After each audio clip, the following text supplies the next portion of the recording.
मुंह में हाथ डाला तो सुनना पड़ेगा तुम्हें। सुनिए, पूरी बात सुनो, ज्यादा बोलते हो तुम। हैं? ये क्या हो गया? फ्लैशबैक 2019 में पुलवामा हुआ था, वो 400 किलो आरडीएक्स का पता आज तक नहीं चला, और डीएसपी देवेंद्र सिंह का पता अगर अमीश देवगन के पास हो तो मुझे बताइएगा। नरेंद्र जी सरेंडर हो गए ट्रंप के सामने, ऐसी क्या मजबूरी थी अडानी के लिए या किसी के लिए? उनका ऐसा कौन सा आर्थिक कमजोरी या आर्थिक झुकावपन था? वो ट्रंप जिसका गुण गाते गाते नरेंद्र मोदी नहीं थकते, जबकि बार ट्रंप सरकार उनके प्रचार प्रसार के लिए अमीश देवगन और आर पार नहीं थकता था। अगर वो ट्रंप 11 बार बोल चुका है तो इस पे अमीश देवगन अरे ट्रंप भी तुम नए प्रवक्ता बने हो, इत्मीनान से बात करो, इत्मीनान से बात करो। क्यों हिला डाला ना। चालू करो बे। नरेंद्र मोदी के शासन ने दिखाया है कि अगर आप आतंकवादी हमला करेंगे तो बदले में सर्जिकल स्ट्राइक, एयर स्ट्राइक और ऑपरेशन सिंदूर होगा। अभी मजा आएगा ना भिड़ो। अमीश, मैं अपनी चर्चा का केंद्र बिंदु आपकी बात के साथ आगे बढ़ाता हूं। आपने जिक्र किया कि सिंदूर भारतीय नारी का सम्मान होता है, सम्मान के साथ साथ उनके सुहाग का प्रतीक होता है। और उत्तर प्रदेश और बिहार में एक बड़ी खास बात कही जाती है कि जो सिंदूर डालता है वो जीवन भर निभाता है, और सिंदूर के बाद आखिरी रस्म विदाई ही होती है।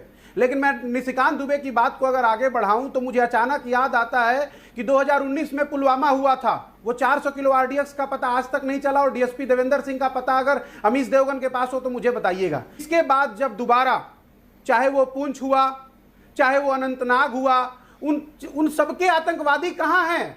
वो दिखते तो हैं कि 4-4 की संख्या में आए, एक का एनकाउंटर होता है, बाकी 3 कहां हैं?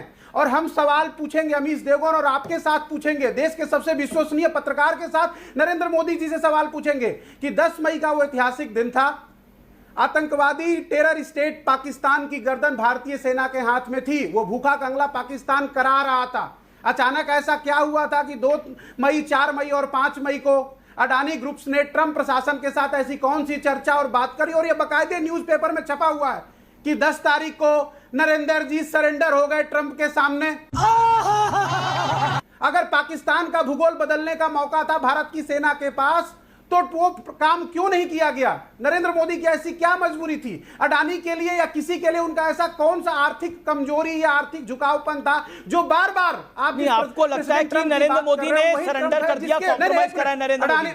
नहीं, मैं एक प्रश्न पूछ रहा हूं सुभाष भाई, आप बहुत बड़ी बातें कह रहे हैं और गरिमा मेंटेन करते हैं, बड़ी सनसनीखेज। अमीश गरिमा मेंटेन करते हैं। नहीं, गरिमा मेंटेन कर रहा हूं भाई, बात पूरी कर लूं। अरे गरिमा मेंटेन कर रहा हूं, सवाल पूछ रहा हूं। बीच में ना बोल। कह रहे हैं नरेंद्र मोदी ने सरेंडर कर दिया और एक कथित बिजनेसमैन के लिए ये आपने बोला ये फैसला लिया, इसके बारे में आपके पास सत्य और तथ्य क्या है? ये पटल पे रखिए। जी जी बिल्कुल, आप इतना बड़ा आरोप लगा रहे हैं, जगह के थोड़ी निकल जाएंगे, कोई दूसरा कार्यक्रम हो तो निकल जाते, ये आर पार है जनाब, निकल नहीं पाएंगे। सत्य और तथ्य प्रमाण दीजिए। अरे जनाब हवा में मत बात करिए, हवा हवाई बातें बैठे हैं और मेरे कार्यक्रम में हवा हवाई बातें नहीं, ये कोई दूसरा कार्यक्रम नहीं है, ये आर पार है जनाब, देश का सबसे ज्यादा देखे जाने वाला कार्यक्रम है, फर्जी बातें नहीं। एक मिनट, मैं क्यों वाह क्या एक्टिंग कर रहा है।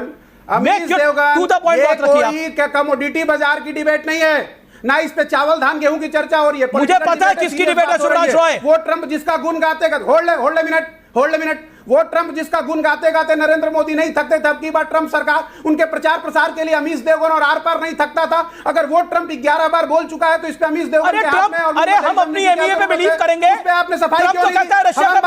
रशिया का राष्ट्रपति पागल है, मानते हो क्या? ये कोई कमोडिटी मार्केट है? ट्रंप को जो आप अपना देवता बना के बैठे हो, ट्रंप तो कहता है रशिया का राष्ट्रपति जो है वो पागल है, मानते हो आप क्या? अमेरिका का राष्ट्रपति की शशि थरूर को तो मानो सुभाष रॉय, मत भूलिए। थरूर को तो मानो, शशि थरूर को तो मानते हो? शशि थरूर और सलमान खुर्शीद कहते हैं किसी ने इंटरवीन नहीं करा। शशि थरूर और सलमान खुर्शीद से भी बड़े हो गए आप क्या? शशि थरूर कांग्रेस में बड़े हैं या आप बड़े हैं? कौन बड़ा है कांग्रेस पार्टी के लिए? शशि थरूर बड़ा है क्या सुभाष रॉय बड़ा है? सलमान खुर्शीद बड़ा है कि सुभाष रॉय बड़ा है? या थरूर को भी गाली दोगे, खुर्शीद को भी गाली दोगे, मनीष तिवारी को भी गाली दोगे? कर रहा हूं मैं, नरेंद्र मोदी और ट्रंप की बात कर रहा हूं। मैं भी यही पूछ रहा हूं आपसे। जब ट्रंप की बात हो रही है, मोदी ने बोला, एमईए ने बोला, जयशंकर ने बोला, अमित शाह ने बोला, राजनाथ सिंह ने बोला, नहीं बोला। ये गेहूं चावल दाल धान का डिबेट नहीं है, it's a pure political debate and you must talk into the political line, okay? अभी बात राजनीतिक नहीं, हो रही है। एक सेकंड, कोई एक सेकंड, commodity एक सेकंड, market की नहीं हो रही है। एक ये आरोप सेकंड, सुनिए, एक सेकंड। सवाल मैं हम पॉलिटिकली पूछेंगे, बात कर रहा हूं क्योंकि शिवराज राय, आरोप मैं शिवराज राय पॉलिटिकली बात कर रहा हूं, लेकिन आपके पास जवाब ही नहीं है। आप इधर उधर बार बार गोल पोस्ट बदल रहे हो, आपके पास जवाब ही नहीं है। वो आप कर बार रहे हो, बार चावल धान भी भी देश का किसान ही उगाता है, और वो भी देश का अन्नदाता ही है, तो उसका भी सम्मान करो भाई, उसका भी मजाक मत उड़ाओ, उसका भी मजाक मत उड़ाओ। पॉलिटिकल मैंने कमोडिटी मार्केट भी कवर करी है, मैंने स्टॉक मार्केट भी कवर करी है, इसलिए इत्मीनान से बात करो। अभी तुम नए नए प्रवक्ता बने हो, इत्मीनान से बात करो, इत्मीनान से बात करो और दायरे में बात करो। चीफ ऑफ डिफेंस स्टाफ ने क्या कहा वो देश के सामने है। एयर चीफ मार्शल ने क्या कहा वो देश के सामने, और हम सवाल पूछेंगे। एक दौर था जब यासीन मलिक प्रधानमंत्री से हाथ मिलाता था मनमोहन सिंह से कांग्रेस की सरकार में, और 11 साल में बदलाव यह है कि यासीन मलिक जेल की सलाखों के बीच में है। तो प्रधानमंत्री नहीं, यासीन मलिक कौन था? एयरफोर्स ऑफिसर, 5 एयरफोर्स ऑफिसर की हत्या की बदलाव थी ही तो है, जो बदलाव आपको नहीं दिखता है। ओके, जवाब अजय लोक की बात, अजय लोक शांति, अजय लोक शुभ्रांशु रॉय को 30 सेकंड दीजिए, देन वारिस पठान।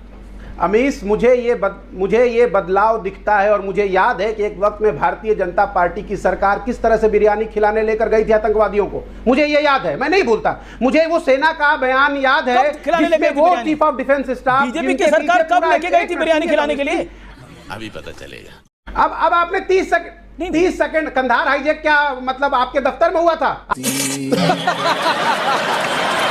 IC 814 कहां हुआ तो था? सोनिया गांधी ने इजाजत क्यों दी थी उन आतंकियों को छोड़ने की? विपक्ष में सोनिया गांधी जी थी, विपक्ष में सोनिया गांधी ने इजाजत क्यों दी थी? कांग्रेस पार्टी ने सहमति दी थी ना कि नेपाल में जो हमारे नेपाल की फ्लाइट पे जो हमारे नागरिक फंसे हुए हैं उनको बचाने के लिए हर संभव चीज करनी चाहिए। क्यों कहा था कांग्रेस ने? तब की बात तो सुनिए, ये स्पेशल, ये तब आपका मन कुछ और था, आज कुछ और है। आर्टिकल उस समय के सुने ये उस समय ये आर्टिकल स्पेशल उस समय के भारतीय जनता पार्टी के पत्रकार कम प्रवक्ता बलवीर पुंज ने लिखा था।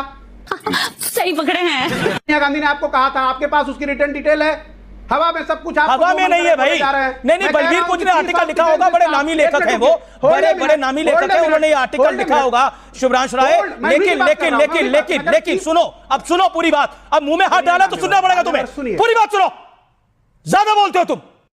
अरे कौन भौंक रहा है ये बदतमीज? अमीश, जब भारत की सरकार और भारत की सेना ने पाकिस्तान को मुंहतोड़ जवाब दिया तो 140 करोड़ हिंदुस्तान नरेंद्र मोदी जी के हर फैसले के पीछे खड़ा था, और चीफ ऑफ डिफेंस स्टाफ ने भी यही कहा था, एयर चीफ मार्शल ने भी यही कहा इस बात को। उन्होंने 2 बातों का ही जिक्र हुआ था कि जब पूरा देश आपके हर फैसले के पीछे खड़ा था और जब पाकिस्तान की गर्दन भारतीय सेना के हाथ में बंद थी, तो अचानक आपने ये काम क्यों किया सीज फायर का? सवाल इतना ही है कि चीफ ऑफ डिफेंस स्टाफ ने अपने इंटरव्यू में पूछा, जो बड़ा मुद्दा है, राफेल कितने गिरे हमारा कंसर्न नहीं, हमारा कंसर्न है कितनी एडवांस टेक्नोलॉजी का, जिसमें 1500 करोड़ रुपए खर्च किए गए एक राफेल के ऊपर, आखिर वो गिरा तो गिरा कैसे? चीफ एयर मार्शल का जो बयान था कि जो आप कमिटमेंट करते हो हमारे को डिलीवरी करने का, वो डिलीवरी किया करो, बातें मत किया करो। सवाल इतना ही है, ये फौज ने तो गर्दन पकड़ रखा था, पूरा देश आपके पास आपके पीछे खड़ा था, ऐसी कौन सी आपकी अजय लोक बार बार आपको कह रहा है कि मैंने व्यापारिक दबाव में आपसे सरेंडर कराया, सीज फायर कराया? सीधी सी बात को हमें समझने में अमीश, अब बोलिए सर। अब डब्बा